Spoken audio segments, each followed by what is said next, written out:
SSC 26 শিক্ষার্থীরা ভূগোলের একটা ফাইনাল সেশন দিচ্ছি। তোমাদের ভূগোল পরীক্ষা, এই টপিকগুলো এই সৃজনশীলগুলো পড়ে যাবে ইনশাআল্লাহ। ভূগোল নিয়ে টেনশন করতে হবে না।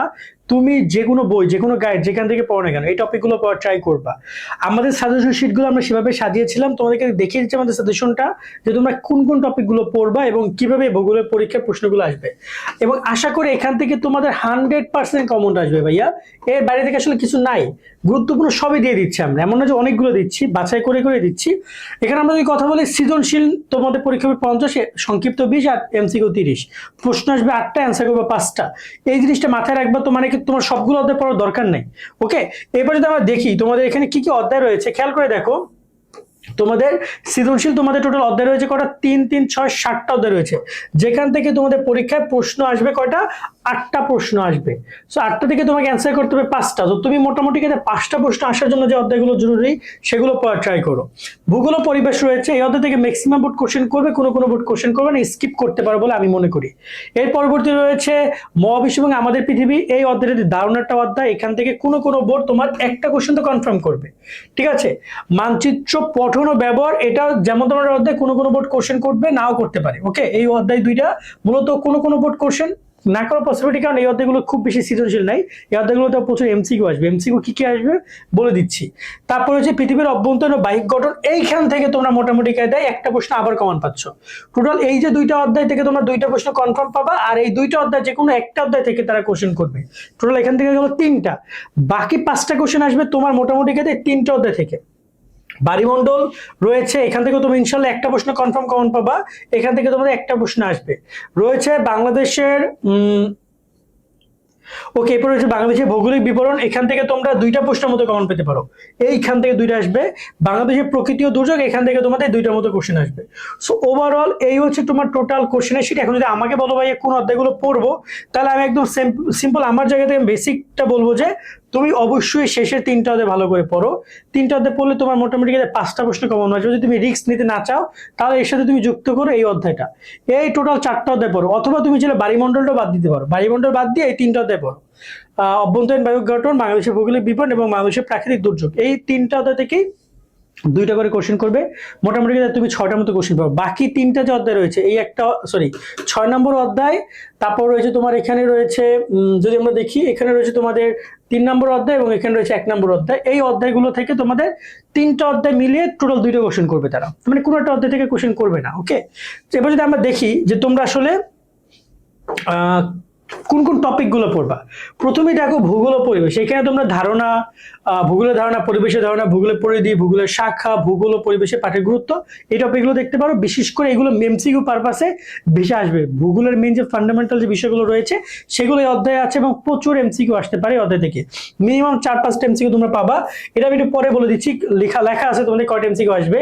মহাবিশ্ব এবং আমাদের পৃথিবী, এখান থেকে তোমরা একটা কনফার্ম সিকিউ পাচ্ছ, কনফার্ম একটা সিকিউ পাবে। এখানে তোমাদের জন্য গুরুত্বপূর্ণ হচ্ছে সৌরজগৎ, দক্ষিণা রেখা, এখানে রয়েছে বার্ষিক গতির ফল, দিবারাত্রি হ্রাস বৃদ্ধি, ঋতু পরিবর্তনের কারণ, ঋতু পরিবর্তনের প্রভাব এবং হচ্ছে সৌরজগতের মণ্ডল, এই মডেল এই টোটাল টপিকগুলো যেগুলো আমি দাগে দিলাম, এগুলো থেকে ইনশাল্লাহ তোমাদের প্রশ্ন আসবে এবং একটা তোমরা সিকিউ এখান থেকে এই টপিক থেকে তোমরা পাবে ইনশাল্লাহ। ওকে, এরপর যদি আমরা দেখতে চাই, এরপর তোমাদের রয়েছে পৃথিবীর গঠন ও ব্যবহার, পঠন ও ব্যবহার, মানচিত্র পঠন ও ব্যবহার, এখান থেকে তোমাদেরকে একটা প্রশ্ন দেওয়ার পসিবিলিটি বেশি, যেটা প্রথমত থেকে যদি না আসে, এবং এখান থেকে যদি আসে তাহলে তোমাদের এখানে মানচিত্র তথ্য, উপত্য উপস্থাপনের নিয়ম বলি, মানচিত্রের প্রচিত প্রকৃতি, প্রতীক চিহ্ন সমূহ, বিভিন্ন প্রকারের মানচিত্র, স্থানভেদে সময়ের পার্থক্য, স্থানভেদে মানচিত্রে জিপিএস এর ব্যবহার এবং জিপিএস মানচিত্রে জিআইএস এর ব্যবহার, এই টপিকগুলো ভালো করে তোমরা দেখে যাবা। যেখান থেকে তোমাদের একটা সিকিউ ম্যাক্সিমাম বোর্ড এখান থেকে দিবে, 2-1টা বোর্ড ওই প্রথম অধ্যায় থেকে কোশ্চেন করতে পারে। ঠিক আছে, আর যে লাস্টের যে অধ্যায় ছিল সেখান থেকে তোমরা একটা পাবে। এবার যদি আমরা দেখি পরবর্তী অধ্যায়, সেটা রয়েছে পৃথিবীর অভ্যন্তরীণ বাহ্যিক গঠন। এই অধ্যায়টা অনেক সুন্দর অধ্যায় এবং আমি মনে করি সকল শিক্ষার্থীর এখান থেকে অ্যান্সার, যে কোশ্চেনগুলো আসবে তাদের অবশ্যই অ্যান্সার করা উচিত। কি কি আসবে? পৃথিবীর বাহ্যিক গঠন, অভ্যন্তরীণ গঠন দেখে যাবা, বাহ্যিক গঠন, অভ্যন্তরীণ গঠন, অভ্যন্তরীণ গঠনের উপাদান, পৃথিবী ভূপৃষ্ঠের পরিবর্তন প্রক্রিয়া, ভূমিকম্প, ভেরি ভেরি ইম্পর্টেন্ট, বর্তমান তো বোঝোই তো, তার সাথে তোমরা এখান থেকে যাবা পৃথিবীর ধারা সৃষ্টি ভূমিকম্প আর পৃথিবীর প্রধান ভূমিকম্প সমূহ, এই টপিকগুলো ভালো করে দেখে যাবা যেগুলো তোমাদের গুরুত্বপূর্ণ। এবং এইখান থেকে তোমরা যদি একটা প্রশ্ন কনফার্ম বা কোনো কোনো বোর্ড দুইটাও দিতে পারে, বাট ট্রাই করবো সবগুলো দেখে যাওয়ার জন্য, এবং এমসিকিউ পারপাস এগুলো গুরুত্বপূর্ণ। ওকে, একটা স্ক্রিনশট তোমরা নিয়ে নিতে পারো। এই পর্যন্ত আমরা কথা বলি বাড়িমণ্ডল। এইখান থেকে তোমাদেরকে ম্যাক্সিমাম বোর্ড একটা কোশ্চেন দিবে, ঠিক আছে, যেটা আমরা বলছিলাম ম্যাক্সিমাম বোর্ড তোমাদের এখান থেকে একটা কোশ্চেন দিবে। সেখানে তোমরা হচ্ছে যে সমুদ্র তলদেশে ভূমিকম্প, সমুদ্র স্রোতের কারণ, জোয়ার ভাটার কারণ, জোয়ার ভাটার প্রভাব, এগুলো দেখে যাবে। এখান থেকে তোমরা একটা প্রশ্ন ইনশাল্লাহ পরীক্ষায় কমন পাবা। এবার আমরা কথা বলি, তোমাদের রয়েছে বাংলাদেশের ভৌগোলিক বিবরণ। এইখান থেকে তোমাদেরকে দুইটা পর্যন্ত কোশ্চেন করবে। কোন দুইটা আসতে পারে চলো আমি সেটা একটু বলে দিই। এখানে রয়েছে টোটাল দুইটা পার্ট রয়েছে। একটা হচ্ছে বাংলাদেশের অবস্থান, ভৌগোলিক অবস্থান, আয়তন, সীমা, ভূপ্রকৃতি, তার সাথে এখানে রয়েছে জলবায়ু, এই টুকটা টপিক গুলো রয়েছে। যেখান থেকে কালবৈশাখী, বজ্রপাতের ক্ষেত্রে সচেতন, এই টপিক থেকে একটা কোশ্চেন করবে। আর একটা কোশ্চেন করবে নদী নিয়ে, শিওর থাকো নদী নিয়ে একটা কোশ্চেন করবে। টোটাল এই দুইটা কোশ্চেন করবে তোমাদের। এখন টপিকটা তোমরা দেখিনি, যেগুলো যেগুলো 5 স্টার আছে, যেমন অবস্থান, ভৌগোলিক অবস্থান, প্রকৃতি, এখানে রয়েছে কালবৈশাখী, ঝড় নিয়ে যেগুলো যেগুলো ছিল, এইগুলো তোমাদের জন্য গুরুত্বপূর্ণ। আর নদীটা একটু ভালো করে দেখে যাবে। নদী নিয়ে তোমরা টোটালি একটা কোশ্চেন পাবা, মনে রাখবা, এই নদী নিয়ে, নদী নিয়ে। ওকে, দুইটা কোশ্চেন তোমাদেরকে এখান থেকে করবে, তারা শিওর থাকো। তারপরে আমরা কথা বলি বাংলাদেশের প্রাকৃতিক দুর্যোগ। এখান থেকে তোমরা দুইটা কোশ্চেন পাবা, তবে এখানে মিক্সড কোশ্চেন হবে। মিক্সড কোশ্চেন মানে দেখা যায় ক বলবে, মানে উদ্দীপকের দুইটা অংশ থাকবে, এ বি, এরকম অনেক উদ্দীপক তোমরা পড়লেও পাবা। যাই হোক না কেন, এইরকম টোটাল তোমাদের টপিক গুলো থাকবে, যেখানে তোমরা বিপর্যয়, দুর্যোগ, প্রাকৃতিক দুর্যোগ, বন্যা, খরা, ঘূর্ণিঝড়, নদী ভাঙন, ভূমিকম্প, সুনামি, দুর্যোগ ব্যবস্থাপনা, মোকাবেলা করণীয়, এগুলো দেখে যাবে। এগুলো খুবই সহজ সহজ টপিক, এবং এখান থেকে তোমরা দুইটা প্রশ্ন কনফার্ম পাবা। সো ওভারঅল এই হচ্ছে তোমাদের টোটাল সাজেশন। যদি আমরা কথা বলি, এবং যদি আমি তোমাদেরকে একটু বলে দিই যে এখান থেকে দুইটা আসবে, এখান থেকে তোমাদের দুইটা আসবে, এই টোটাল 4টা কোশ্চেন ইনশাআল্লাহ কমন পাবা। আর তোমরা ট্রাই করো এখানে, যদি আমি বলি এই অধ্যায়টা পড়ার, এই টোটাল তোমরা টোটাল 6টা, এই 3টা অধ্যায় পড়ো। আশা করা যায় তোমরা এখান থেকে 6টা প্রশ্ন কমন পাবা, ঠিক আছে। আর বাকি যে 3টা অধ্যায়, সেখান থেকে 2টা কোশ্চেন দিবে তোমাদের পরীক্ষায়। ওভারঅল এইভাবে তোমাদের পরীক্ষায় প্রশ্ন আসবে, 8টা প্রশ্ন আসবে, 5টা অ্যান্সার করবা। ওকে, আর যদি তুমি পড়তে চাও সেক্ষেত্রে আমার থেকে বাড়িমণ্ডলটা আমি পড়ার জন্য বলবো, ঠিক আছে। এটা ছোট টপিক আছে, সবকিছুর সাথে ভূমিকম্প, 2টা 3টা অধ্যায় কিন্তু ভূমিকম্প টপিকটা আছে, যেটা নিয়ে কোশ্চেন একাধিক পেতে পারো।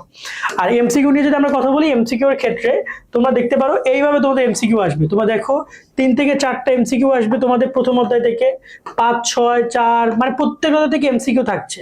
তো তোমরা ট্রাই করবা একটু ভালো করে এমসিকিউ গুলো পড়ার জন্য। কিভাবে এমসিকিউ পড়বা দেখো, তোমরা যখন একটা অধ্যায়, এই অধ্যায় তো তুমি সিকিউ পড়বে না, এই অধ্যায় শুধু এমসিকিউ পড়ো, এই অধ্যায়টা তুমি এমসিকিউ পড়ো, ঠিক আছে। এমসিকিউ পড়ো, এই অধ্যায়টা তুমি এমসিকিউ পড়ো, এই 3টাতে তুমি এমসিকিউ পড়ো। ওকে, আর বাকি অধ্যায় রয়েছে এটা সিকিউ পড়ো, দেন এসকিউ পড়ো, দেন এমসিকিউ পড়ো।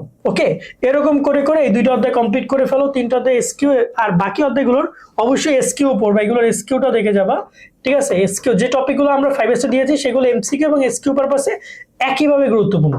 তো তোমরা এইভাবে করে করে আস্তে আস্তে করে প্রিপারেশন নিতে পারো, এবং ট্রাই করো আগে 3টা অধ্যায় কমপ্লিট করো। যখন সৃজনশীল এখান থেকে তোমার মোটামুটি কে দেয়, মানে তোমার 70 মার্কের মতো তুমি অ্যান্সার করতে পারবা। কিভাবে, এইখানে তোমার ধরো 10 মার্ক, আর এখানে 20, এখানে 20 কত 50, আর এমসিকিউ তুমি দেখো এখানে 5, এখানে 4, এখানে 4, তার মানে কত 4 4 8 আর 5 কত 13 মার্ক তুমি কিন্তু ওইখানেই পাচ্ছ। তো 50 আর 13 মানে কি 63 মার্ক তোমার এই 3টা থেকে আসবে। সো সুন্দর করে প্রিপারেশন নিও। আজকের মতো ভিডিওটা এখানে শেষ করছি। সুন্দর করে পড়াশোনা করো, তোমার ভালো থাকবে সকলে। আল্লাহ হাফেজ।